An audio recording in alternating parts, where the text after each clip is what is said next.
జరిగినా బాబు మంచి. జగన్ హయాంలో ఏ తప్పు జరిగినా జగన్దే తప్పు. అధికారులు కూడా వేధిస్తాడు అతను. ఇప్పుడు ఇదే పని.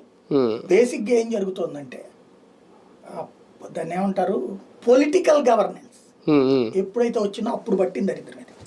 పొలిటికల్ గవర్నెన్స్ వచ్చాక అధికార యంత్రాంగం ఎమ్మెల్యే లేదా ఇన్ఛార్జ్ ఎమ్మెల్యే, అంటే వైసీపీ వాళ్ళు అయితే గెలిచిన ఎమ్మెల్యే కాకుండా అక్కడ తెలుగుదేశం ఇన్ఛార్జే ఎమ్మెల్యే, అతను చెప్పినట్టే వినాలి అధికారులు. అతను చెప్పిన వాళ్ళే అధికారులుగా వేస్తారు. వీళ్ళు సామంత రాజులుగా మారిపోయారు. లిక్కర్, కల్తీ లిక్కర్ ఎవడమ్ముతున్నాడు షాపులు? వీళ్ళ ఇష్టం లేకుండా దొరుకుతుందా? ఇసుక అక్రమంగా ఎవడమ్ముకుంటున్నాడు? వీళ్ళ అనుమతి లేకుండా జరుగుతుందా? మైనింగ్ ఎవరు?